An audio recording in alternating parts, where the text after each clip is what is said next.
Ok, bonjour, bonsoir Stéphanie. Bonsoir tout le monde. Allez, nous allons Bonsoir tout le monde. démarrer. Bonsoir tout le monde. Nous allons démarrer avec cette 30e séance, 30e visio. Et aujourd'hui, nous allons parler de solides. On va revoir les solides usuels. Et avant de revoir les solides, on va revoir les solides. Et puis, on va revoir les formules de calcul de volume. Mais j'aimerais qu'on revoie les conversions avant d'attaquer tout le reste, parce que c'est la base de tout.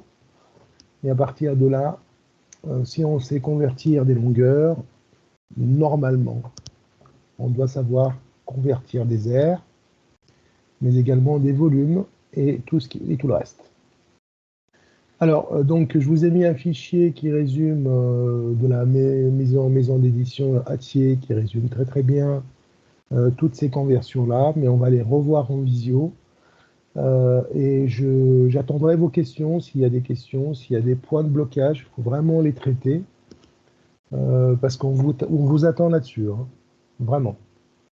Aussi également, donc j'essaierai d'être le plus clair possible pour nos amis qui nous regardent en replay. Alors, les conversions, donc d'abord, je vais partir d'un tableau de conversion. Donc ça, c'est votre outil de travail à l'école primaire. Vous allez le présenter à vos élèves. Euh, Chacun a sa manière de le présenter. Alors moi, je le présente de cette manière-là. Alors bien sûr, ici, c'est des longueurs, donc c'est des mètres. Si vous parlez des masses, ce sera des grammes, etc. Donc là, on va présenter un tableau de conversion de longueur. Le principe reste le même. Donc moi, je le présenterai avec une colonne centrale qui est la colonne des mètres. Donc on va partir de là. Et j'insiste là-dessus, mètre, c'est en minuscule, il n'y a pas de majuscule, donc attention à l'écriture qui peut parfois donc, coûter des points. L'unité mètre, c'est petit m. Il n'y a pas de grand m. Grand m, on le garde pour une autre signification, et plutôt, c'est la masse molaire en physique. Donc il faut bien apprendre aux élèves que c'est petit m et pas grand m. C'est petit m, m en minuscule. Ensuite, on a un lien entre les colonnes. Quel est ce lien? Je vous écoute. Quel est le lien entre les colonnes? Et C'est d'où les deux vient M. ce lien? J'ai pas bien entendu, redites.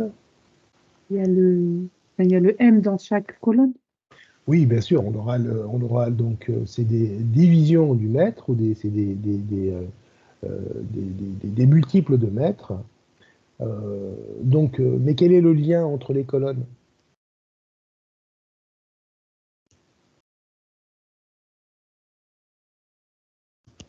Soit on multiplie par 10, soit on divise par 10. Oui, donc c'est des multiples de 10, hein.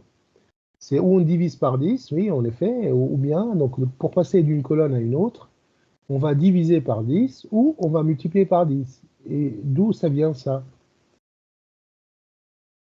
D'où vient cette histoire de division par 10 et multiple de 10? Eh bien, ça vient de notre base décimale, hein, ce qu'on écrit en base 10, tout simplement. D'accord? C'est pour ça qu'on va avoir une différence majeure quand on va parler de conversion de durée. Les minutes, les secondes et les heures, on n'est pas en base 10, on est en base 60.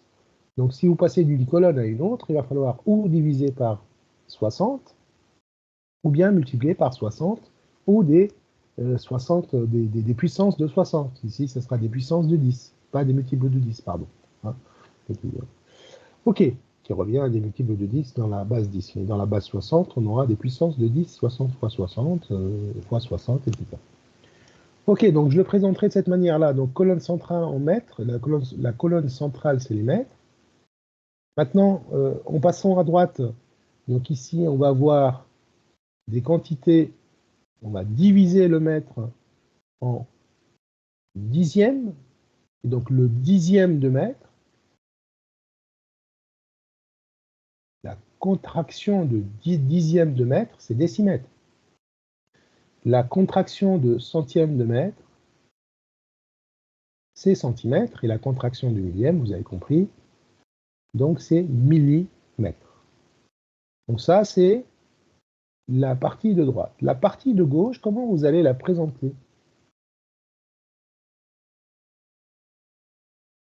À vos élèves, hein, si vous êtes en situation d'enseignement. Dites-moi.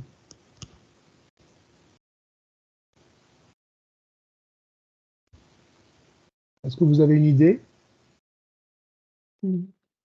Non?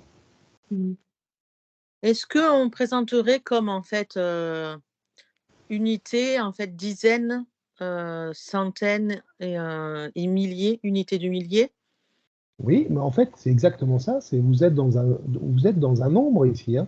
Donc les Ok, dizaines, DK, alors vous allez insister sur le vocabulaire. Donc DK veut dire 10 fois plus. D'accord? Donc vous pouvez parler de décathlon. H. Il est mal écrit. Voilà. Donc ça veut dire 10 fois plus. Donc décathlon. Hecto. La signification des hecto. Donc on va multiplier par 100. Et kilo. Le kilo, c'est pas des kilomètres, hein, forcément. Ça peut être des kilogrammes. Donc là, par contre, vous allez travailler ces préfixes-là. Hein. 1000 fois. Kilogramme, 1000 fois gramme, etc.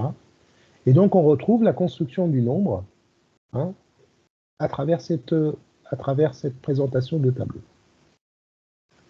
Alors maintenant, on a mis ici quelques cas de conversion. Moi, je voudrais vous demander donc, de convertir 4 cm en mètres.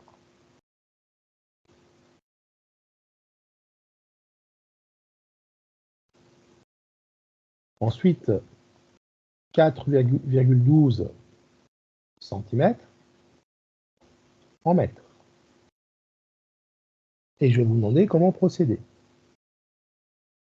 à l'aide du tableau. On va le faire à l'aide du tableau.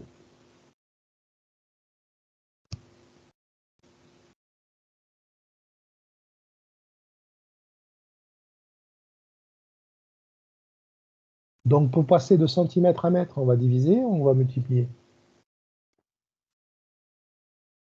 On va déjà mettre le 4 dans la case centimètre.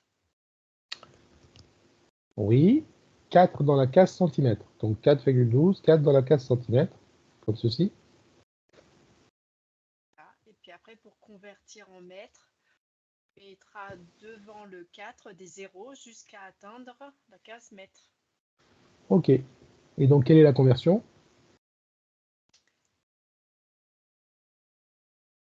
Quel est le résultat, du coup? Ça fait 0,0412 mètres. Pour 4 cm, 0,04. Ok, d'où ça vient, ça? Bon, c'est bien la règle hein, qu'on applique, il n'y a pas de problème. Hein. Mais pourquoi ça? Un élève, il va vous dire, mais pourquoi ça? Pourquoi ça fonctionne comme ça? Est-ce que vous êtes capable de l'expliquer? Donc, c'est bien la règle. Hein. Pourquoi ça? Depuis longtemps qu'on n'est pas capable de l'expliquer. Il n'y a pas d'explication. Personne?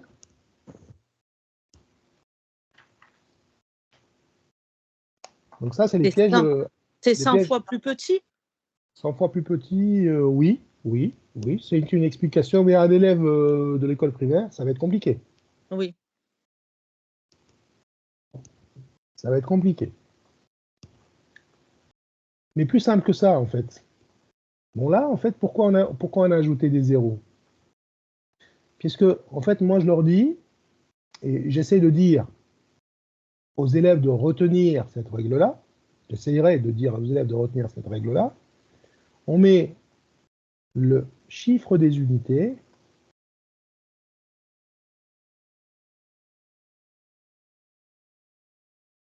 dans la bonne unité. Le chiffre des unités dans la bonne unité. Qu'est-ce que ça veut dire? Et la clé est ici. Hein. Le chiffre des unités dans la bonne unité.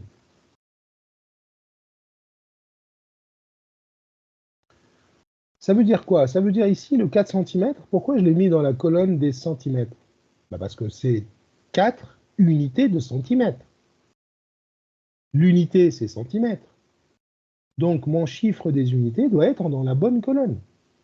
Donc quand je le mets dans la colonne centimètres, je viens d'écrire tout simplement 4 cm.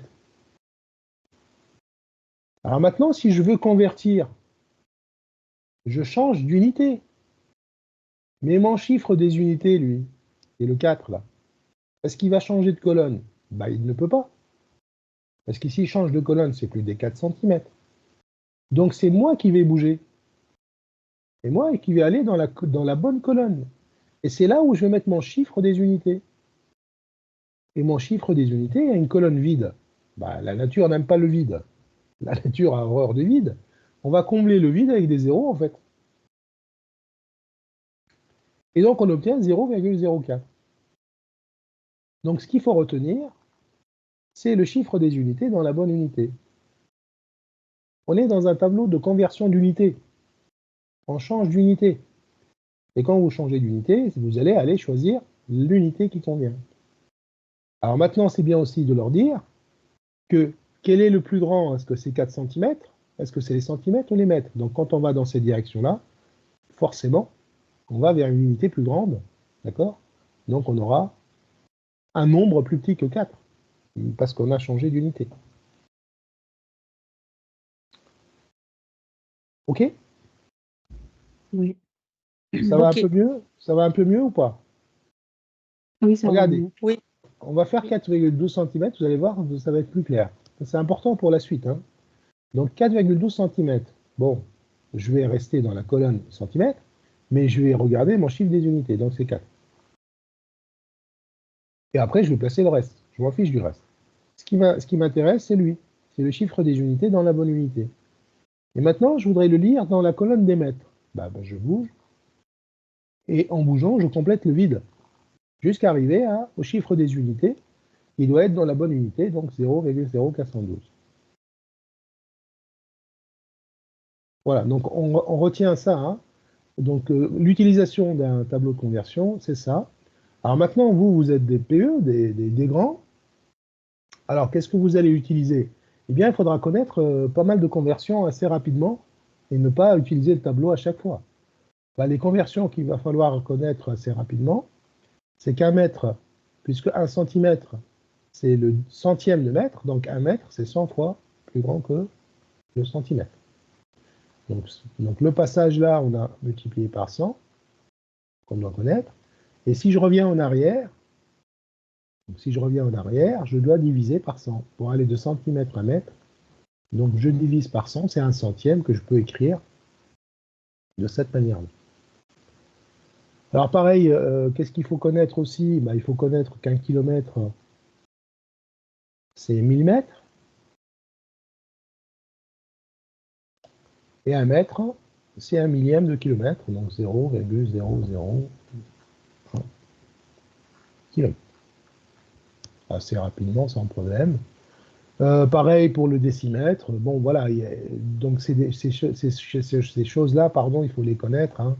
Vous avez déjà la réponse. 1 dixième de mètre, c'est un décimètre, c'est 1 dixième de mètre, quoi. Etc. OK? Donc ça, de ce côté-là, il faut bien maîtriser ces conversions. D'abord, face à vos élèves, pour être à l'aise. Et aussi, donc sur une copie d'examen, de concours, il faut bien savoir utiliser le tableau. À l'oral aussi, il faut bien expliquer. Donc ça aussi, ce que je vais vous dire, ça peut être une question intéressante d'un jury quand vous allez faire une conversion. OK. Quel est le lien entre le passage, les conversions de longueur et les conversions d'air? Quel est le lien entre les deux? Le lien est d'abord géométrique. D'accord? Le lien est d'abord géométrique. Une aire, elle n'est pas exprimée en longueur, elle est exprimée en unité d'air. Et l'unité d'air, rappelez-vous, hein, si je prends un rectangle, l'aire d'un rectangle, c'est longueur fois largeur. Donc mètre fois mètre, j'aurai des mètres au carré, des mètres carrés, des centimètres carrés. Et donc le tableau de conversion des aires n'est plus le même que le tableau de conversion des longueurs.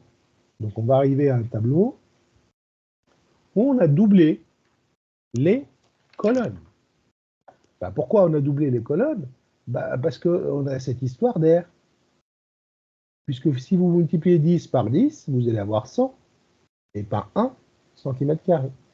10 cm², 10 cm fois 10 cm, c'est l'air d'un carré de côté 1 décimètre ou bien 10 cm. Et ça va me donner 100 cm². Vous voyez, 1 décimètre carré, ça n'est pas 1 cm². Ça n'est pas, donc c'est 100 cm². Parce qu'un décimètre, c'est 10 cm. Alors on le retrouve aussi avec l'écriture des puissances. Donc 10 cm fois 10 cm, d'accord? Ça va me donner 10 au carré, centimètre carré, ça veut dire 100 cm². OK? Et donc en fait, ça revient à faire la même chose que pour le tableau précédent, sauf que maintenant, on a deux colonnes, d'accord? Deux colonnes pour chaque unité d'air. Hein, quand je parle d'unité, c'est-à-dire mètre carré, décimètre carré, etc. Donc on aura deux colonnes, une colonne pour les unités et une colonne pour les dizaines. Donc attention, vous mettre votre chiffre des unités quand vous allez convertir. C'est pour ça, dans la page précédente, je vous ai dit, retenez le chiffre des unités dans la bonne unité. Donc, exemple, je voudrais convertir 45 décamètres carrés. Donc, 45 décamètres, il faut que le chiffre des unités soit dans la colonne des unités des décamètres carrés. Décamètre carré, c'est cette colonne-là. Mon chiffre des unités est dans la première colonne. Le chiffre des unités, c'est 5, donc il doit être là. Et pas ici. Parce qu'ici, ce n'est pas 45 décamètres carrés, c'est 450 décamètres carrés. Vous voyez ce que je veux dire? Donc attention à cette erreur qui arrive dans certains sujets. Donc bon, dans la précipitation, mais retenez chiffre des unités dans la bonne unité. Donc si je convertis, pardon, on n'a pas fini, 45 décamètres carrés en hectomètres carrés. Donc je place mon chiffre des unités dans la bonne unité. Donc là, c'est 45 décamètres carrés. Et je vais aller compléter avec des zéros jusqu'à la colonne des unités. Et donc là, je suis bien dans la colonne des unités. Donc c'est 0,45 hectomètres carrés. Bon, ce sont des choses que vous savez déjà, mais que je vous explique d'une autre manière pour que vous voyez les choses. Alors, une unité qui va nous intéresser dans les airs, c'est les arts. Donc, 1 art, 1 hectare d'abord.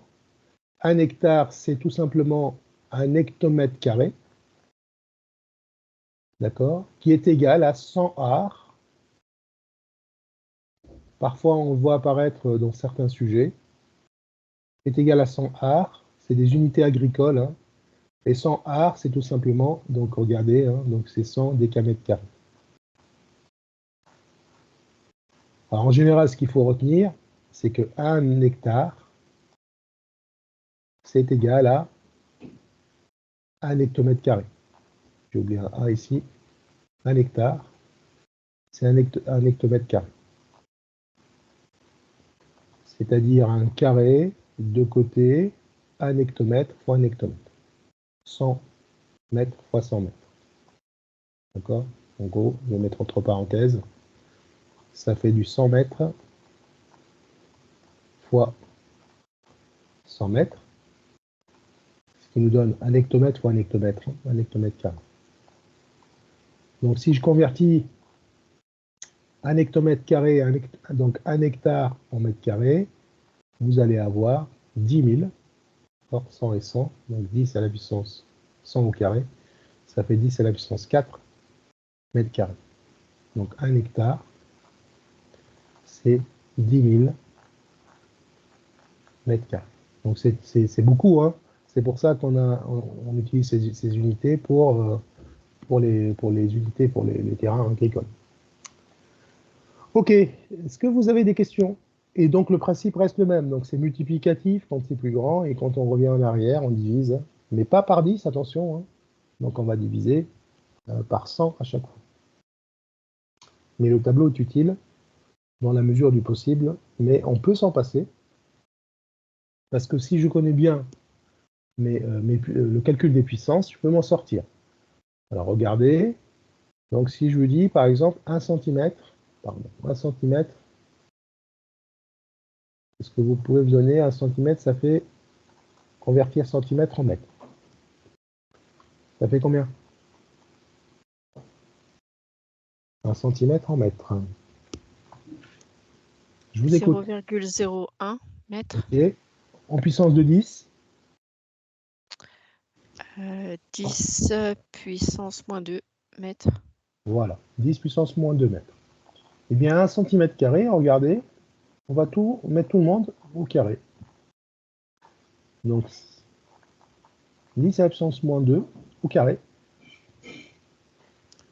Et donc, ce qui va me donner, règle des puissances, on a vu hein, les puissances, donc on va multiplier les exposants, qui va me donner 10 à la puissance moins 4 mètres carrés.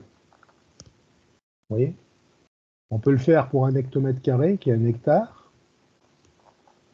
Donc, 1 hectomètre carré, 1 hectomètre, c'est 10 au carré mètres au carré.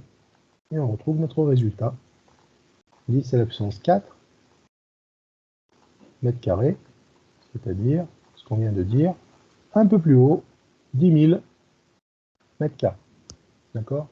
Bon, ça, c'est un plus. Hein. Donc ça, c'est un plus, mais ça peut être utile lors d'un passage à l'oral ou d'une question. Voilà. Et monsieur, pour Oui. 10 puissance moins 2, on aurait pu l'écrire du coup 0,01. Ah oui, oui, bien sûr, Ah, okay. C'est la même chose. On écrive les nombres en puissance de 10 ou bien en écriture décimale, il n'y a pas de problème. Ça reste valable. Ok. Donc là, on a parlé des conversions des DR. Bon, voilà. Donc n'oubliez pas qu'il y a un parallèle entre hectare et mètre carré. Donc le parallèle, c'est que 1 hectare, c'est 1 hectomètre carré. Bon, ça, il faudra le retenir. C'est pas forcément donné. Parfois, on le donne. Parfois, non. Ok. Moi, le centière, je ne le connais pas, là. Donc, bon. Et donc, c'est des unités agricoles. Ok. Maintenant, on va passer au volume. Ben, en volume, c'est exactement le même raisonnement. Hein. Donc, donc, volume, c'est côté. Si je suis dans un cube, c'est côté fois côté fois côté. Donc, on va se retrouver avec une puissance de 3. Eh bien oui, puisqu'on est en train de calculer des volumes. Et à partir de là, notre tableau, il va aussi changer de forme. Ben, on aura des colonnes qui ont triplé. Donc, qui ont triplé, qui veut dire quoi? Bon, voilà, ça veut dire qu'on a une colonne des unités, dizaines et centaines. Et attention, où mettre les pieds? Eh bien oui, c'est ça l'histoire. Alors du coup, qu'est-ce qu'on va pouvoir convertir par exemple? Si je convertis, bon, je vais rester avec ça, 45 décamètres cubes, donc on aura des puissances 3, bien sûr, et qu'on voudrait convertir par exemple en, je sais pas moi, en mètres cubes, pourquoi pas? Oui, en mètres cubes, on va essayer en mètres cubes. Alors d'abord, qu'est-ce que je dois faire? Ben, toujours la même histoire, mon chiffre des unités dans la colonne des unités. Donc l'unité c'est quoi? C'est décamètres cubes. Bien, je me mets dans décamètres cubes. Donc unité, dizaines, centaines. Donc je dois mettre le 5 dans la colonne des unités. Et après je mets le reste. Bon, il y a un 4. Donc maintenant je voudrais convertir en mètres cubes. Donnez-moi la conversion en mètres cubes. 45 000 mètres cubes. Très bien. Attention, il faut aller. Donc on va aller à la colonne des unités. Donc se mettre dans la bonne unité. Donc la bonne unité, donc on rajoute des zéros jusqu'à arriver à la colonne des unités. Et donc c'est 45 000 mètres cubes.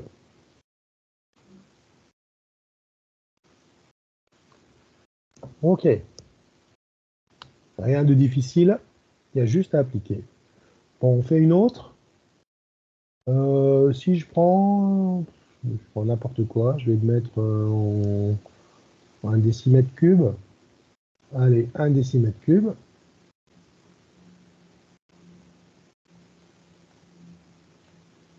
À convertir en mètre cube. Alors, je vous écoute.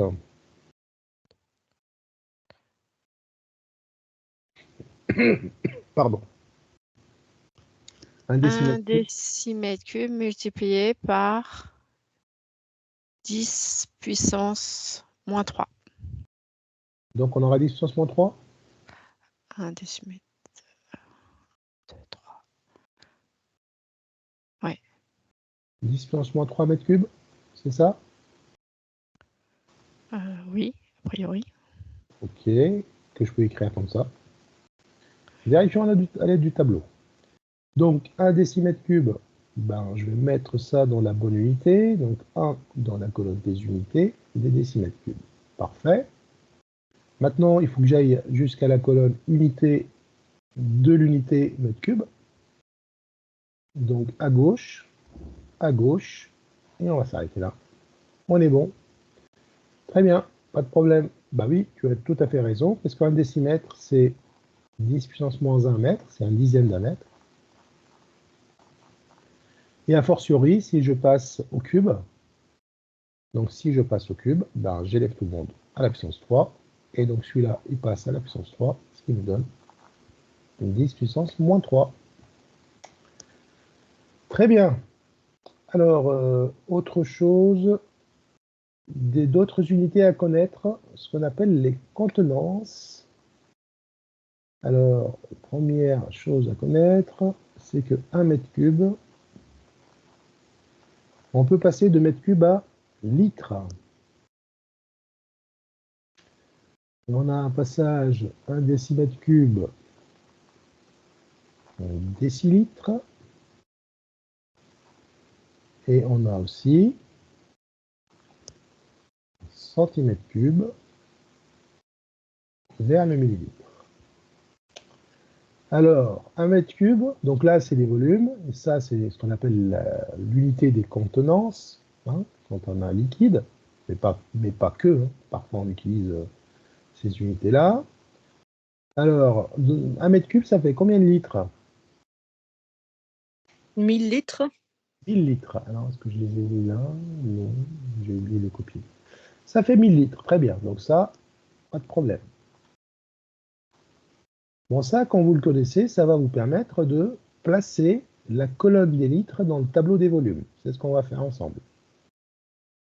Donc, je vais venir placer 1 mètre cube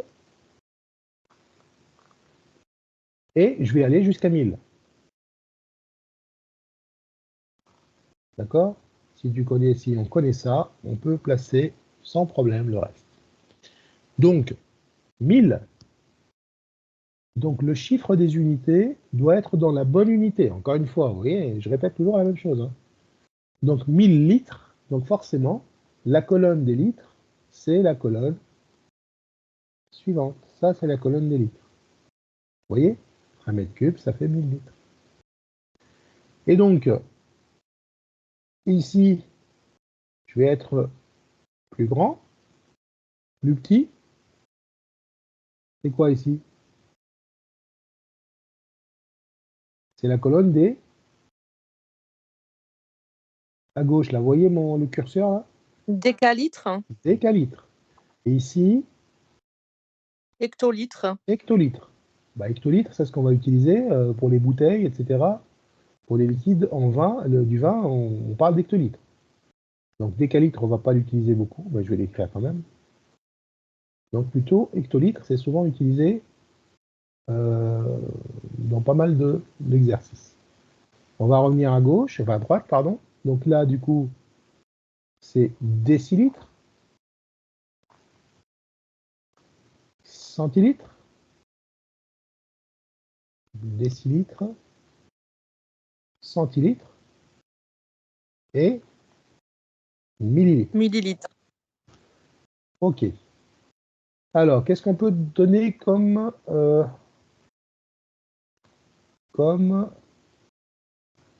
conversion? Donc, on voit bien ici que 1 cm3, c'est la même chose que 1 millilitre. Vous voyez? Tout le monde voit? Puisque Oui. la colonne des unités des centimètres cubes, c'est 1 millilitre. Ensuite, un décimètre cube. Un décimètre cube, c'est la même chose que la colonne des litres. Donc, un décimètre cube, c'est tout simplement 1 litre. Vous voyez? D'accord? Donc, il suffit de connaître celle-là, ou une des trois, hein, pour retrouver les autres. Vous avez la technique. Hein. Bon, 1 mètre cube, 1000 litres, tout le monde connaît. Hein. J'ai une question, monsieur Bachat. Oui. Litres, on l'écrit en minuscule ou en majuscule? Alors, Les deux sont valables ou pas? les deux sont valables, mais c'est vrai qu'on l'écrit en majuscule. D'accord. Moi, je l'écris en minuscule. Ouais. Mais vous mettez-le en En grand. majuscule. Oui, Ok. oui. Mettez-le en grand. D'accord, mais bon. M, c'est toujours en minuscule, mais le L, c'est en majuscule. Moi, j'ai plus l'habitude de l'écrire en minuscule avec j'utilise beaucoup les unités de chimie, et les chimies, c'est toujours petit L, rapidement, quoi. Mais vous, mettez grand L, vous avez raison. Ok. Ouais, c'est bon, ça a réactivé pas mal de choses? Oui, Oui, c'est bon. merci. Bon, ok. Donc ça, il faut les avoir, je sais pas, faut faire une fiche résumée, voilà, sur les trois, longueur, air, volume, avec le passage en litres. Comme ça, vous l'avez toujours. Alors pourquoi j'insiste là-dessus? Puisque on peut vous demander de calculer des débits. Les débits, c'est des vitesses. Hein. Donc vous allez avoir des conversions de durée et des conversions de volume, les deux. D'accord? Donc en général, je sais que c'est pas très bien aimé par ni les élèves ni les profs, mais dans certains sujets, ça apparaît. Voilà, donc il nous faut savoir convertir les durées. Ben voilà. D'accord? Donc les durées, ça va servir à la fois pour le calcul des vitesses. D'accord? Donc le changement d'unité, hein, quand on vous demande de passer, je sais pas, de mètres par seconde à kilomètres par minute, par exemple. Et c'est la même chose que pour le débit. Donc un débit, c'est une vitesse, mais on va avoir un volume par unité de temps, ou durée. C'est le même principe. Donc là, vous allez avoir, donc, je ne sais pas moi, ça peut être des litres par minute, ça peut être des mètres cubes par seconde, etc. OK? Alors, qu'est-ce qu'il faut savoir? Pareil, il faut savoir convertir, mais en fait, c'est pas très. Il faut connaître 2-3 conversions, et le reste, ça va être de la proportionnalité, quoi.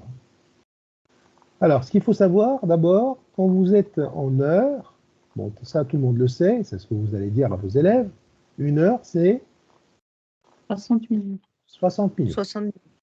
Voilà. Et on va vous dire pourquoi. Compliqué, hein? Pourquoi l'élève vous dit une heure, c'est 60 minutes? Pourquoi on a décidé qu'une heure est 60 minutes? Parce qu'on compte les heures avec une base 60, c'est ça le problème, en fait. Et il y a un gros problème de calcul entre la base 60, de conversion, pardon, et la base 10, quoi. Alors, je vais m'expliquer après là-dessus, parce que là, ça génère pas mal d'erreurs. D'abord, une heure égale 60 minutes, donc on est en base 60, on change de colonne, en fait. Donc, comme pour le principe de tout à l'heure, en fait, on multiplie donc, par 60, puisque une heure, c'est plus grand que minute, on a changé de colonne. Et si je reviens en arrière, donc si vous allez convertir des minutes en heures, vous allez tout simplement diviser par 60. Et ça, on l'oublie. Diviser, et je mettrai ici division euclidienne. On s'arrête à la division euclidienne, sinon ça n'a pas de sens. D'accord? Donc par exemple, si je vous dis de convertir 440 minutes en heures, combien ça va faire ça?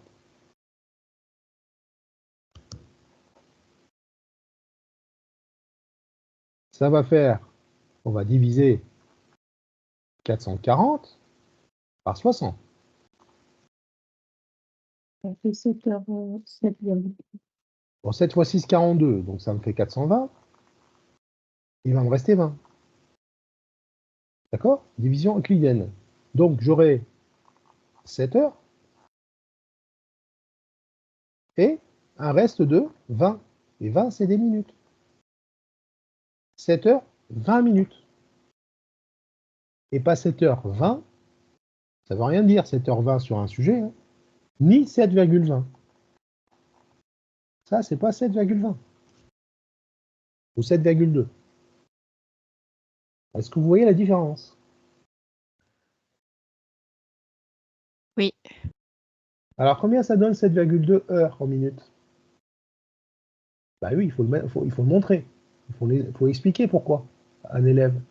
Pourquoi 7,2 n'est pas 7h20 minutes? Comment on va l'expliquer? Est-ce que l'unité est l'heure et Alors? non la minute? Et alors? Et alors? Il va vous dire, et alors? Pourquoi 7,2 heures, c'est pas la même chose que 7h20 minutes? Moi, je dirais que c'est 7 heures Ouais, plus 0,2 heures. très bien. Et Déjà, ça, après, c'est un bon début. Très voilà. bien. Et après, j'expliquerai que 0,2 heures, donc on est en base 60, donc on fait 0,2 fois 60 pour trouver Parfait. les minutes. Très bien. 0,2 fois 60. Vous voyez, ça, c'est plus petit qu'une heure, donc on va la convertir en minutes. J'utilise toujours la même histoire, multiplié par 60. Et ça fait combien ça? Ça fait 12 minutes. Ça fait 12 minutes. Eh oui. Et donc 7 heures, 12 minutes, on est d'accord, c'est pas égal à 7h20. OK? Donc, c'est ça que j'ai mis ici. Attention à ce passage un petit peu dangereux. Enfin, je vais peut-être mettre attention vigilance en rouge là. OK? Donc attention à ça. Et donc l'explication est ici. Bon, résultat des courses, on n'a que des divisions euclidiennes à faire ou des multiplications par des paquets de 60. Voilà. D'accord? Et regardez où vous mettez les pieds. Qu'est-ce qu'on me demande de faire? Qu'est-ce que je dois avoir? OK? Donc ça, en général, il faut faire des exercices pour bien maîtriser les choses. Une fois que vous avez la technique est là. Hein. Ça fonctionnera pour le reste. OK? Faudra que je mette des exercices corrigés de conversion, comme ça vous permet de... Je vais me le noter, parce que j'ai mis pour l'instant des fiches, mais j'ai pas mis encore des exercices. Donc des exercices de conversion corrigés. Conversion de durée. Je les mettrai, je les mettrai peut-être pas ce soir, mais bientôt, quoi. Très prochainement, comme ça vous permet entre les deux séances de travailler cela. OK? Bon, on va OK. peut-être faire quelques conversions avant de passer à autre chose. Allez, par exemple, convertir 1 heure, 55 minutes, d'abord en minutes et ensuite en secondes. Allez, à vous de jouer. Ensuite, 4362 minutes, convertir en heures, minutes, secondes.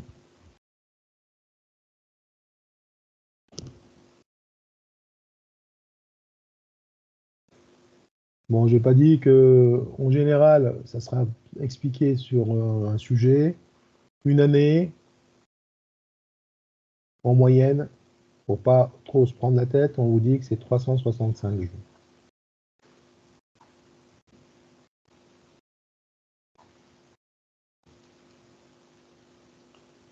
Est-ce qu'une année, c'est vraiment 365 jours? Ça dépend des années. Non, Ça dépend des années. Donc d'une année à l'autre, ça bouge. C'est ça? non, c'est tous les Tous 4 les ans, 4 non? ans, Avec l'année avec bissextile. l'année bissextile, oui. Et pourquoi? Ben, Une année, c'est une année. Hein. Est-ce qu'on peut dire une heure aujourd'hui, c'est une heure, et demain, c'est un peu moins, un peu plus? C'est pas possible. Une année, c'est toujours la même durée. Ce qu'on fait tous les 4 ans, c'est un correctif qu'on fait. On corrige une approximation, c'est pas une approximation, on se facilite la vie en fait, en disant qu'une année c'est 365 jours. Mais une année, c'est pas 365 jours. C'est 365 jours plus à peu près un quart de jour. Et ce quart de jour, en fait, il nous pose problème. Donc qu'est-ce qu'on a fait, nous, humains intelligents? On a fait en sorte, bon, je parle de l'année solaire, hein, par rapport à, parce qu'il y a 2 années, il y a l'année lunaire aussi. Hein, enfin, il y a donc par rapport au soleil, on a toujours ce petit quart de jour. Donc du coup, on a dit, bon, on va l'oublier chaque année, et tous les 4 ans, on va comptabiliser un jour.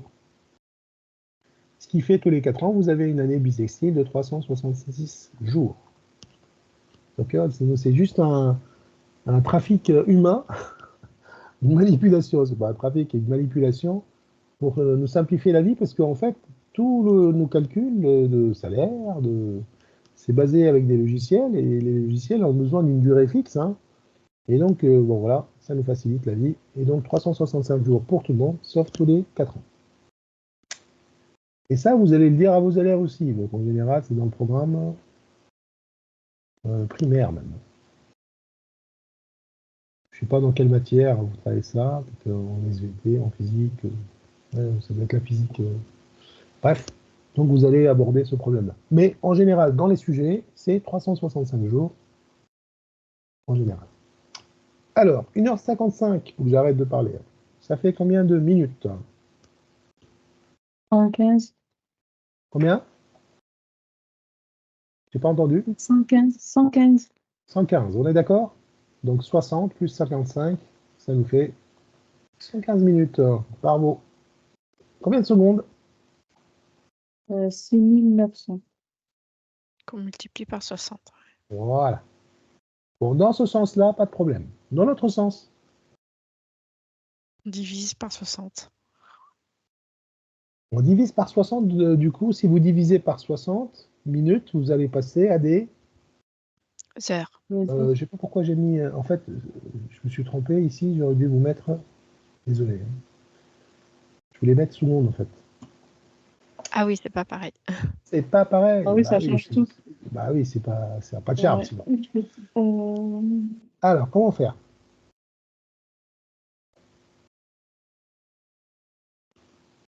faire quoi? On t'entend très mal. Comment on va faire? Donc, on va d'abord convertir en quoi? En heures. En heures. En heures. Voilà. C'est ça, On en heures. divise par 3600.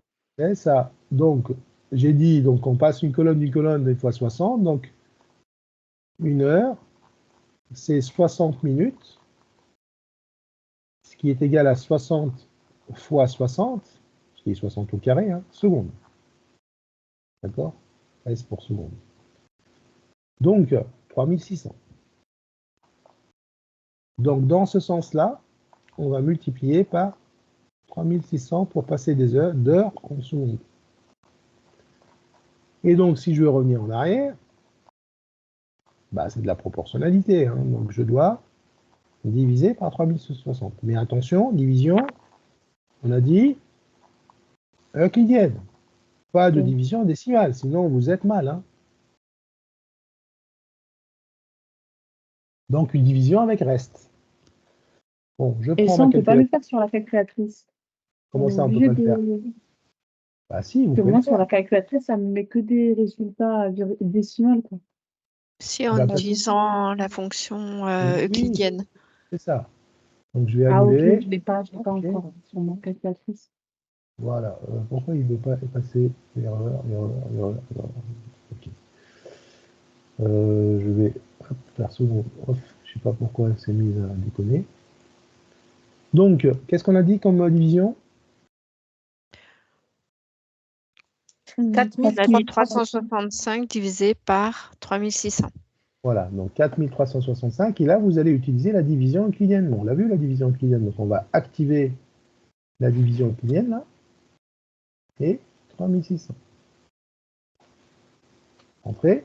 Donc là, elle me dit que vous avez 1 heure, ce qui est normal, hein, et 765 secondes. Donc ça fait 1 heure. Monsieur, Donc 1 heure. c'était 4362, c'est Ah, pas c'est trompé. 65. 4362. On va refaire. 4362 secondes division euclidienne à 1600. Et donc j'ai un reste de 762. Donc 762 secondes. J'ai pas fini encore. Bon là, je sais que j'ai 1 heure. Maintenant, mes secondes, je vais voir combien ça fait de minutes secondes. Donc je vais prendre 762 et je vais diviser par 60. On fait des divisions successives. C'est pareil si j'avais des jours, etc. Donc ce qui nous fait 12 minutes et 42 secondes. Donc 12 minutes et 42 secondes. Voilà. J'ai converti 4362 en heures, minutes, secondes. Donc on prend d'abord le tout, on divise par 3600 pour voir si on a des heures. Ben, si j'étais en dessous de 3600, je ne l'aurais pas fait. Hein. Bon, ça se voit. Donc je sais que j'ai 1 heure. Ensuite, le reste des secondes, eh bien, je vais diviser par 60 pour voir combien de paquets de minutes j'ai dedans. Donc j'ai 12 minutes, 42 secondes, le reste. OK? Bon, voilà cette histoire de conversion. Donc pareil, ne pas la prendre à la légère. C'est vraiment ça fait pas mal d'exercices. Hein, donc intéressant pour le concours. Et nous voilà donc avec les vitesses. Donc c'est exactement le même principe. Donc sauf que on aura 2 grandeurs. La vitesse est ce qu'on appelle une grandeur composée. Donc on a 2 grandeurs. Donc la vitesse, c'est 2 grandeurs. C'est quoi la formule de la vitesse? Vitesse égale distance sur temps. Voilà, très bien. Donc c'est la seule formule à connaître. Hein. Distance sur le temps, sur la durée. Et donc maintenant, tout va être dans quelle unité vous allez exprimer votre vitesse. Par exemple ici, j'ai une vitesse en mètres par minute. Donc j'étais en mètres par minute. Et je voudrais passer à kilomètres par heure. Donc je suis en mètres par minute et je vais arriver à kilomètres par heure. On va prendre le cas ici qui est explicite. Donc j'ai 400 mètres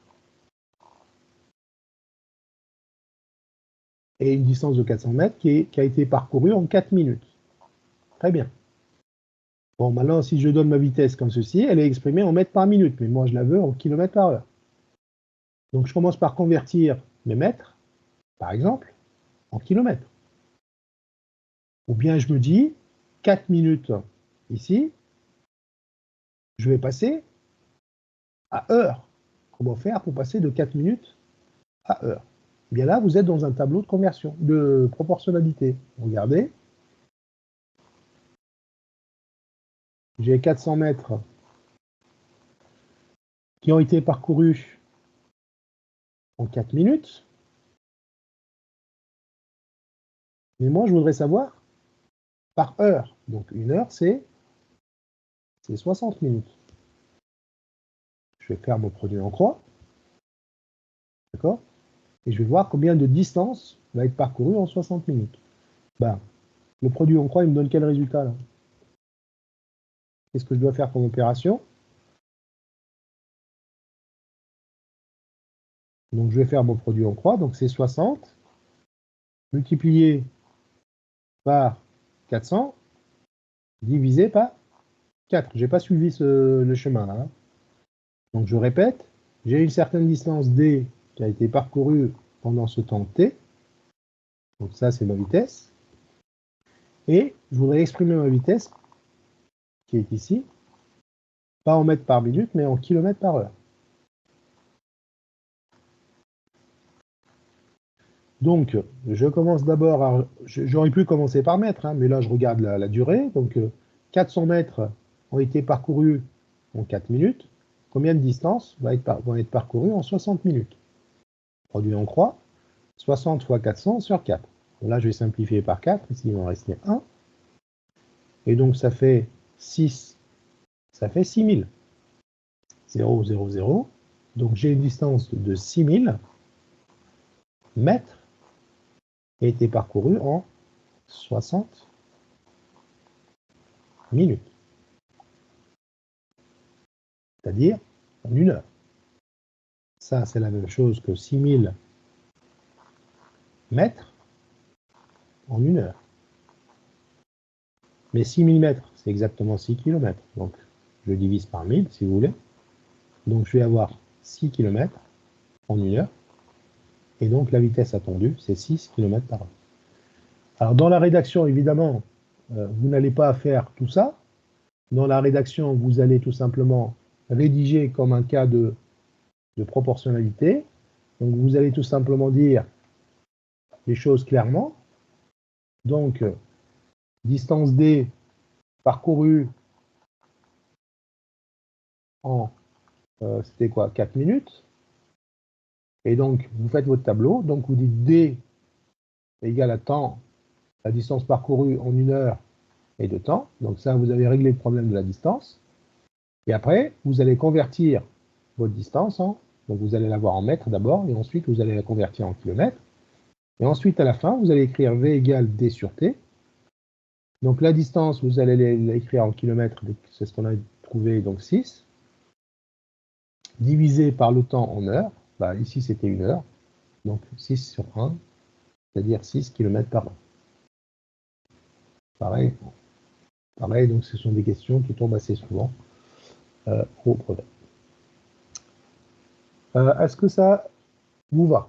Je vais vous donner une autre conversion à faire. On va voir si vous y arrivez sans problème. C'est bon? Oui. Avez-vous des questions? Oui. Il y a des questions ou pas? Non? Non. Ok.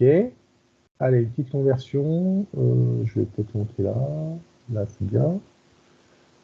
Par exemple, donc j'ai une vitesse exprimée en 25 mètres par seconde.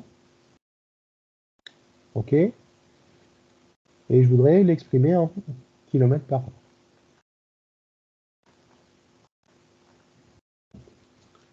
À vous de jouer.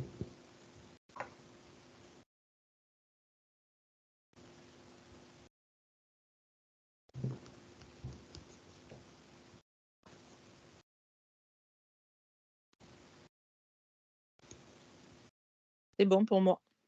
OK. Stéphanie a terminé.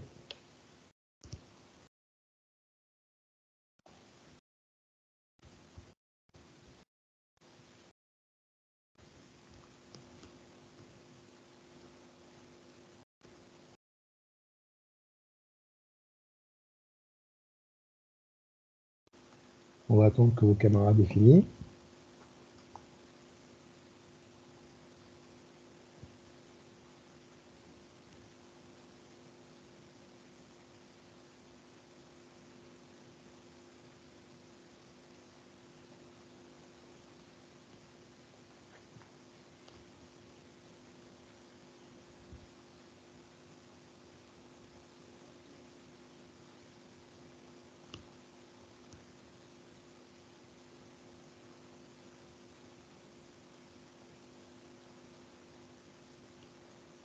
Est-ce qu'on peut corriger ou pas?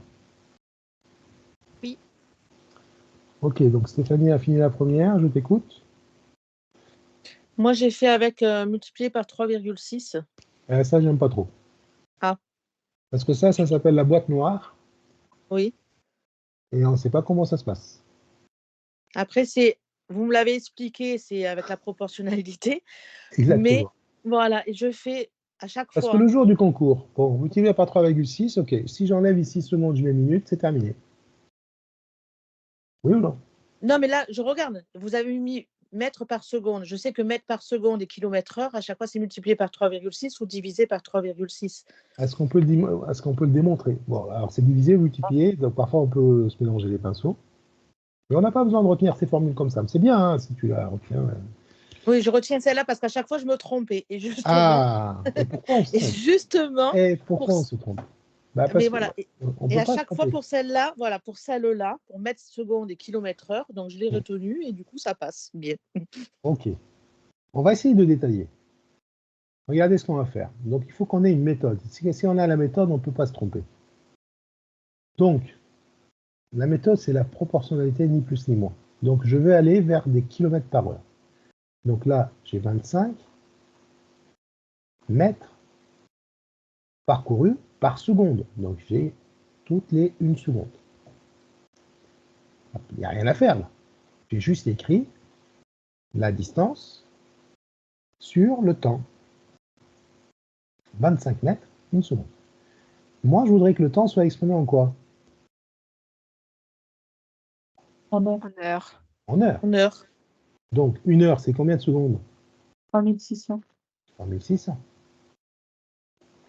Qu'est-ce que je vais faire dans la proportionnalité ici pour passer de 1 seconde à 3600 secondes? On multiplie par 3600. Bah oui. Et ça, vous allez l'apprendre à vos élèves.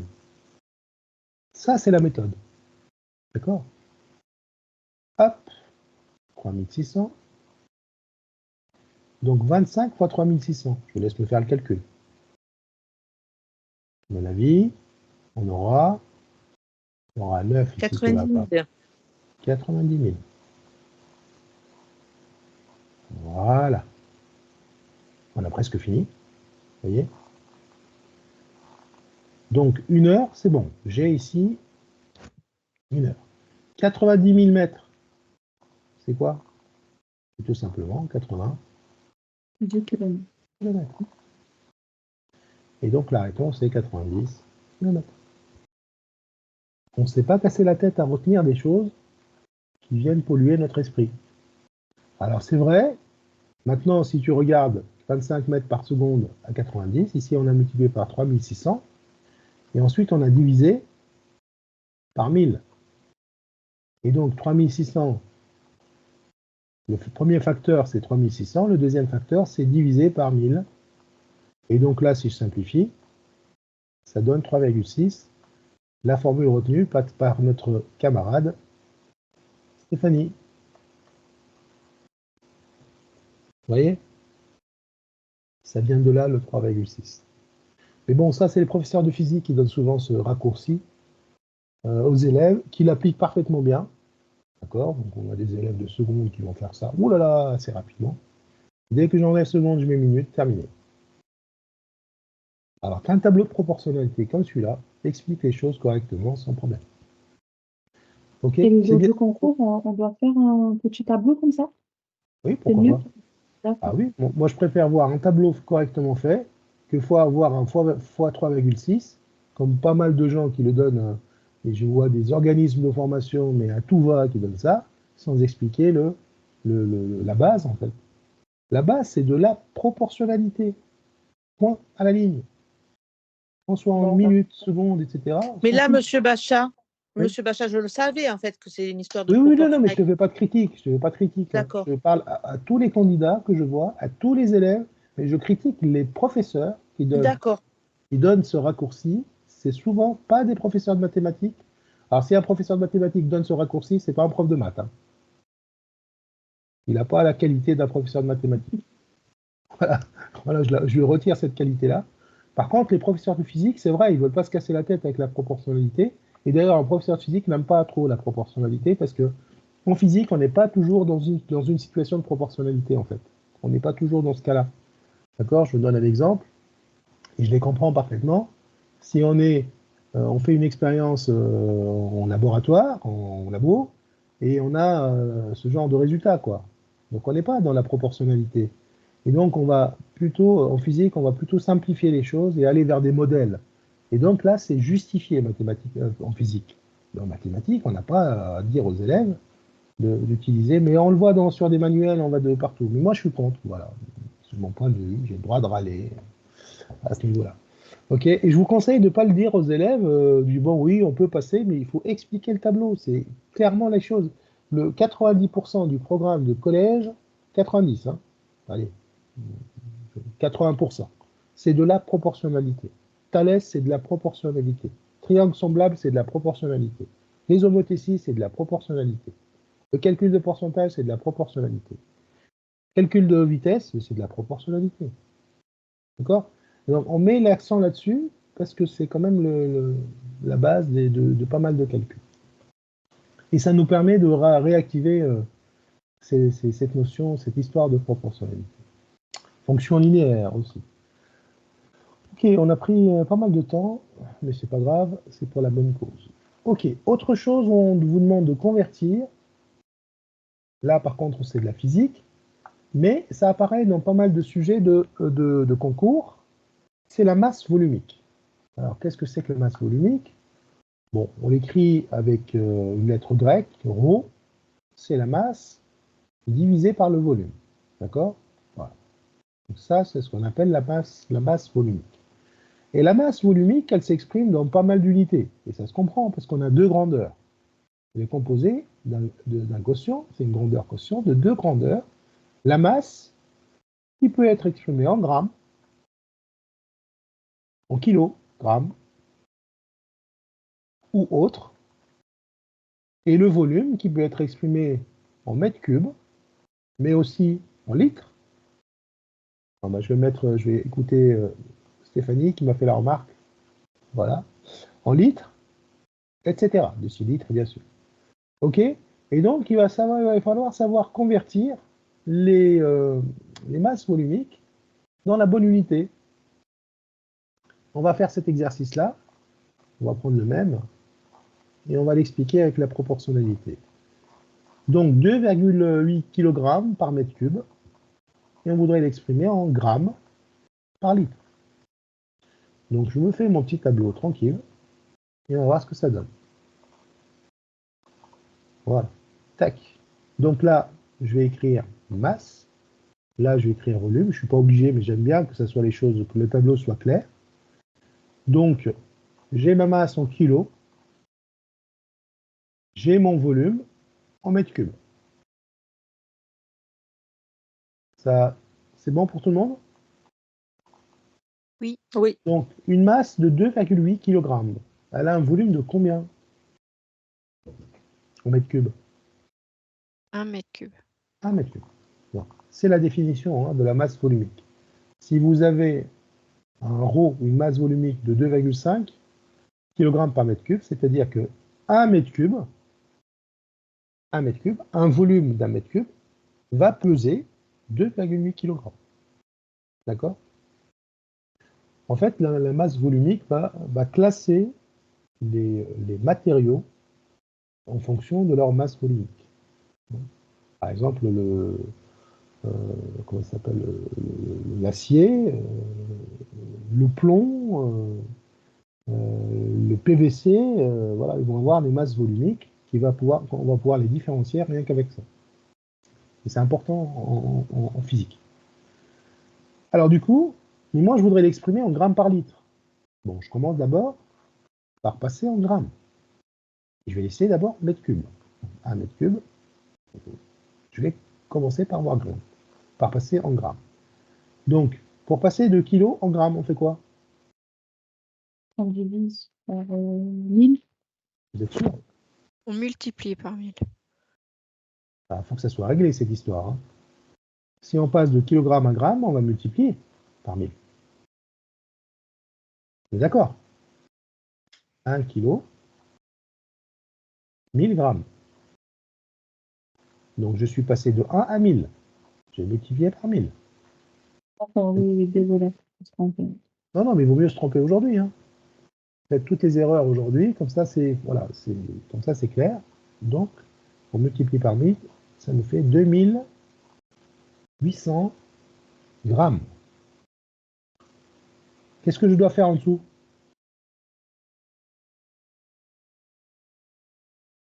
Je fais mon produit en croix. Ici, là.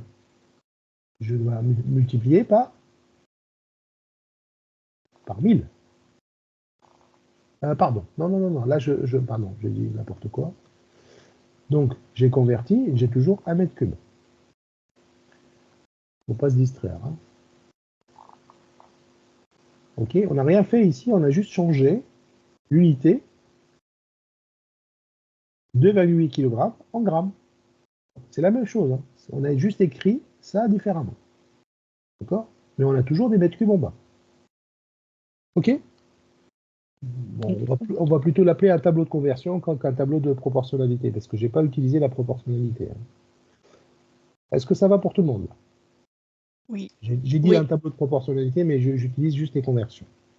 D'accord?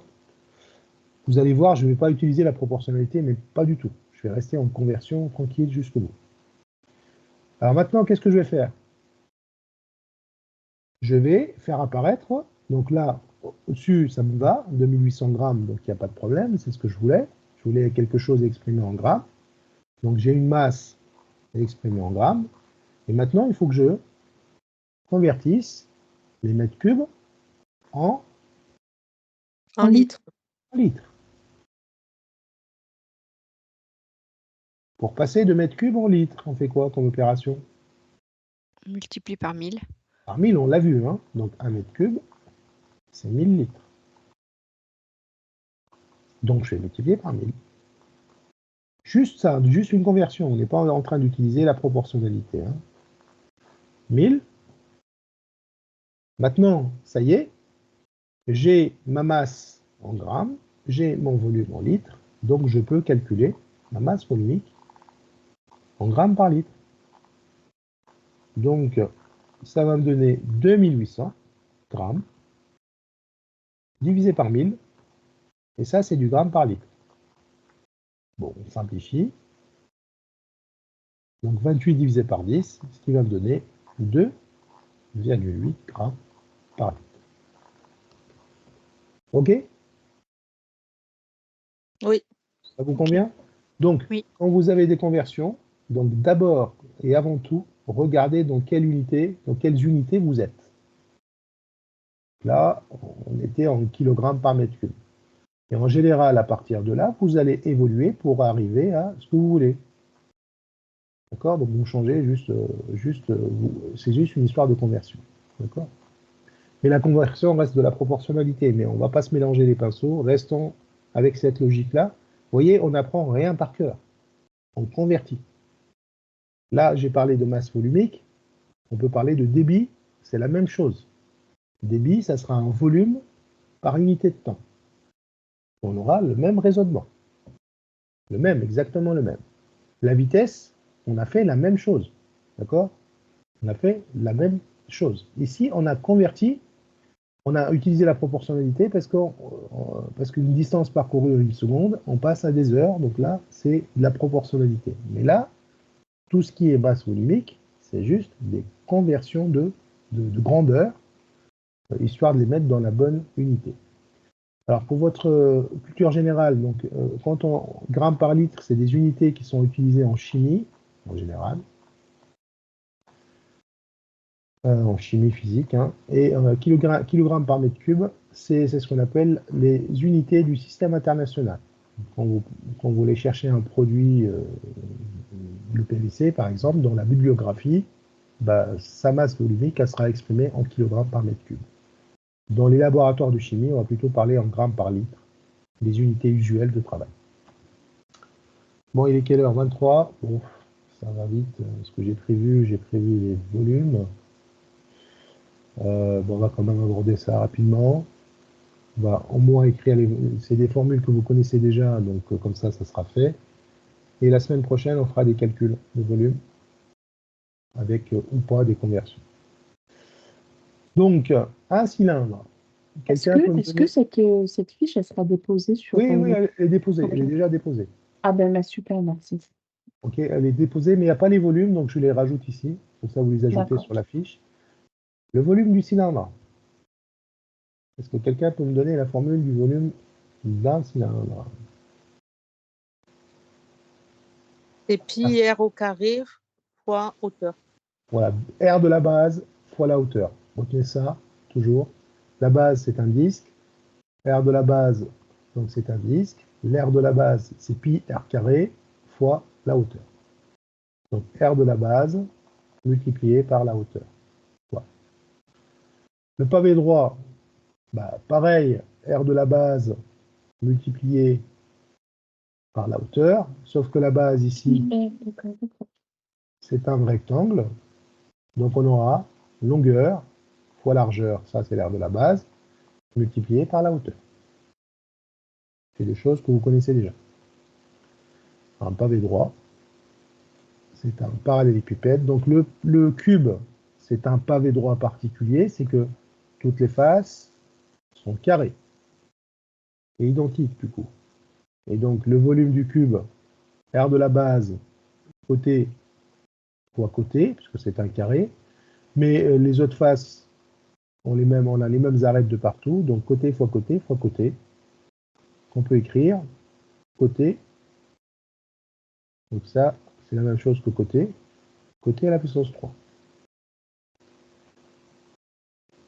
Voilà pour ces deux solides. Alors, ensuite, qu'est-ce qu'on appelle un prisme droit? Un prisme droit, donc ça sera un solide qui va avoir toujours deux faces polygonales, des polygones, hein, identiques et parallèles. Donc là, ici, on a un prisme droit. Il a deux faces triangulaires identiques et parallèles. Et toutes les autres faces latérales du prisme droit sont toutes des rectangles. La définition est ici. Donc deux bases polygonales identiques, donc deux polygones identiques qu'on appellera des bases, parallèles et parallèles, on va rajouter ici. Et toutes les autres faces sont toutes des rectangles.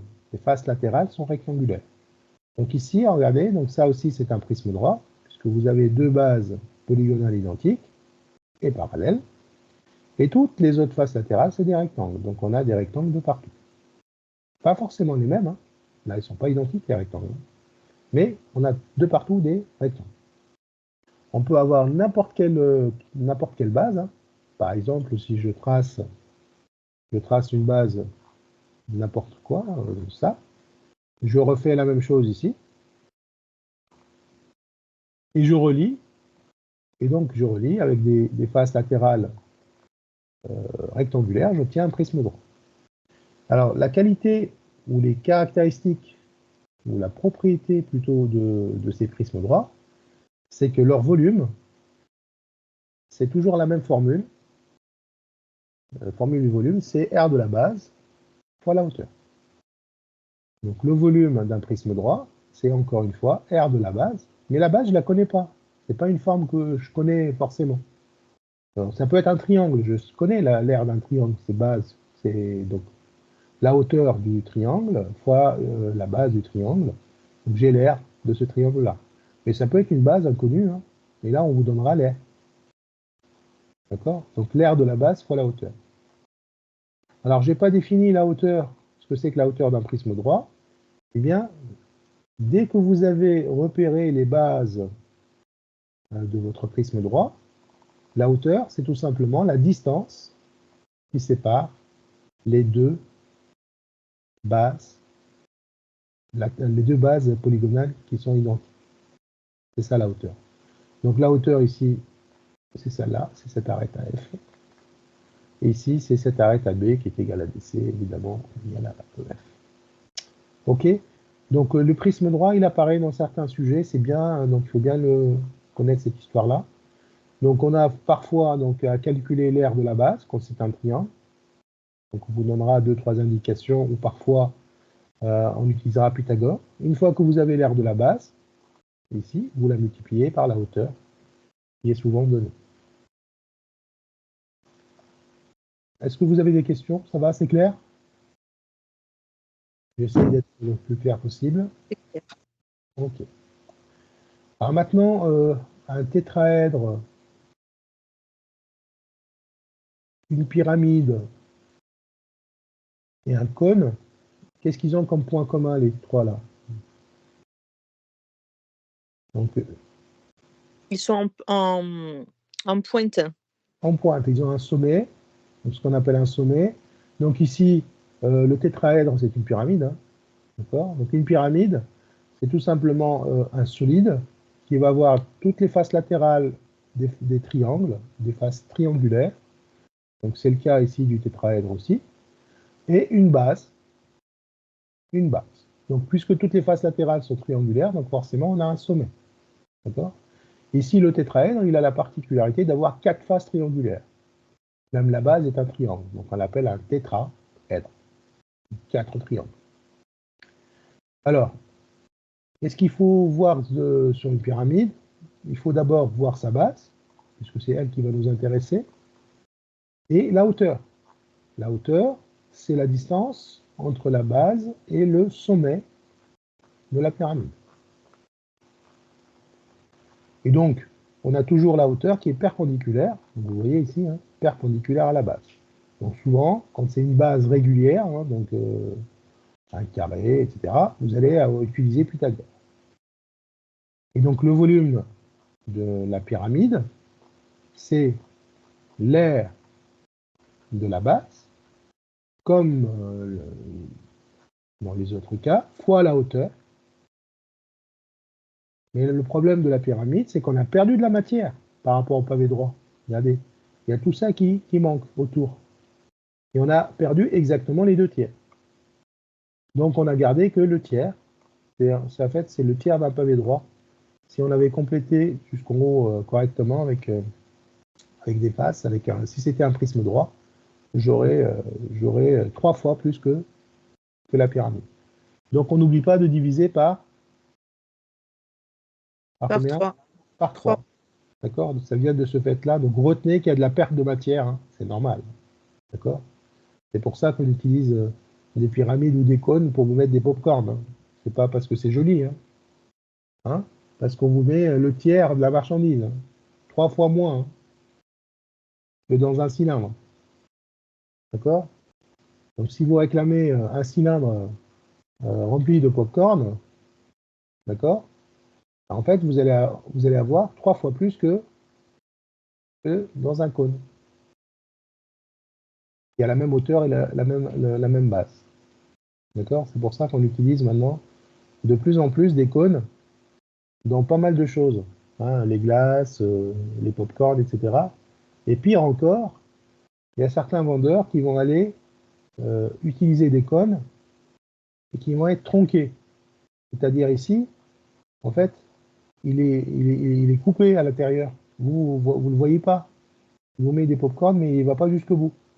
Donc il vous a mis encore moins de matière que dans un cône ordinaire.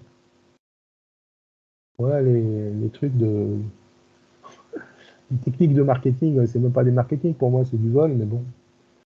Alors le volume du cône, ça sera quoi? Ça sera l'aire de la base. Oui. Donc là, c'est un cercle, donc pi Un r carré. Un disque, pi r carré fois la hauteur, oui. Divisé par 3. Voilà, on n'oublie pas de diviser par 3. Donc pi r au carré. Donc on dit un disque quand c'est l'aire. Et quand on parle juste du périmètre, par exemple, on peut dire un cercle. Parce qu'un cercle est vide, le disque est plein. Pi r au carré divisé par 3. Les points de similitude entre cône et pyramide, c'est qu'on a, bon, tous les deux, c'est des solides où il y a un sommet, on a une hauteur.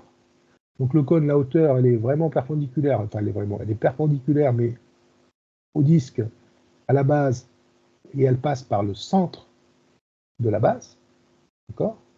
C'est-à-dire le centre du disque, le point O. Et là, vous allez avoir parfois Pythagore à calculer, à utiliser. Hein. Donc, on n'a pas d'arête ici. Ça, c'est une arête, mais ça, c'est pas une arête. C'est arrondi. Donc, on appelle ça une génératrice.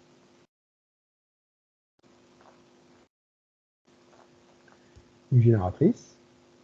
Et voilà ce qu'il faut connaître. Donc là, on peut utiliser donc, Pythagore, on peut utiliser Thalès aussi quand il s'agit de tronquer, j'ai dit tout à l'heure pour les pop-corns, de tronquer le cône ou de réduire, donc dans le cas d'une réduction du cône.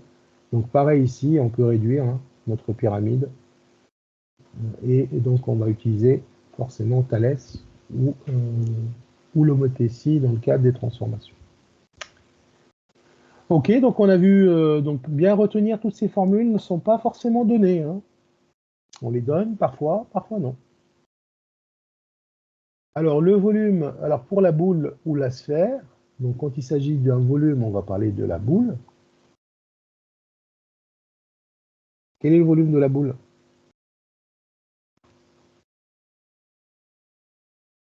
C'est 4/3 de pi r au cube.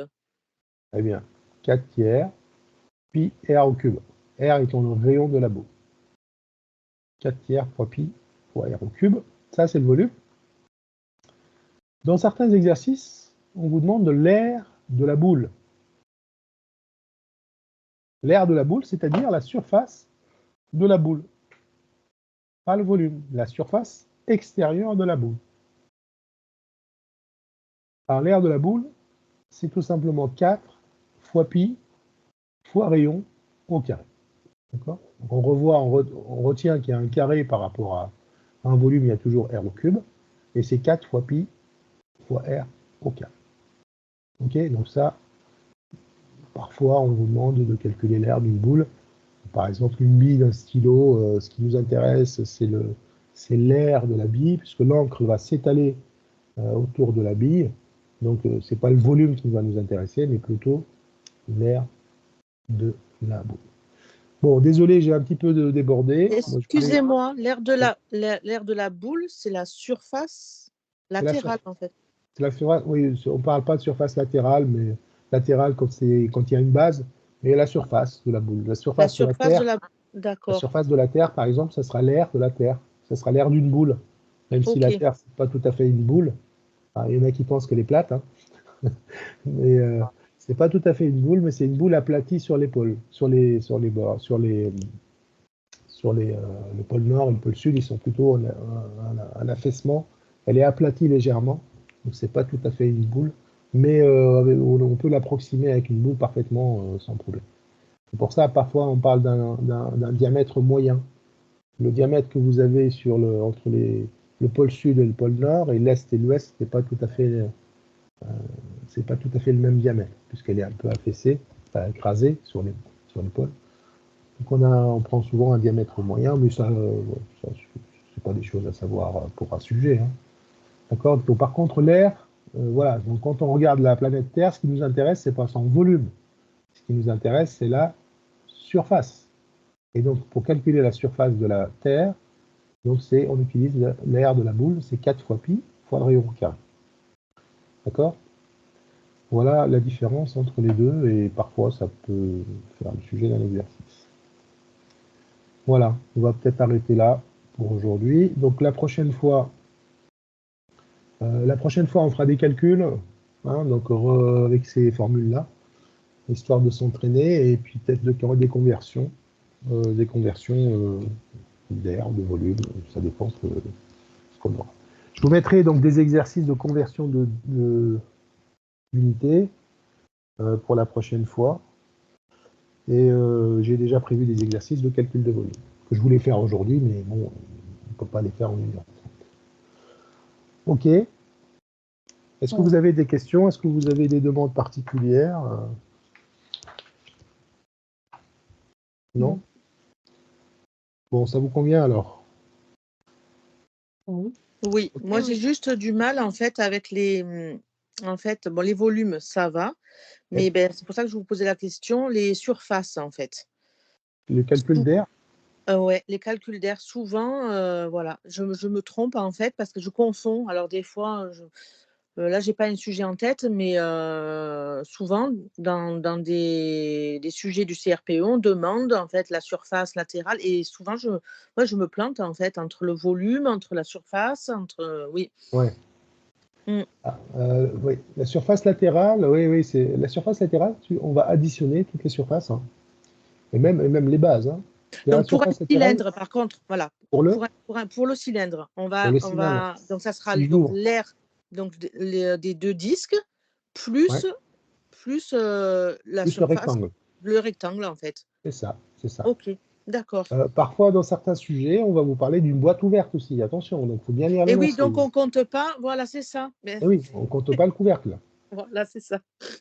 Et oui, après, chaque exercice a sa saveur, hein. Oui, Donc, il faut bien lire l'énoncé, hein. c'est ça.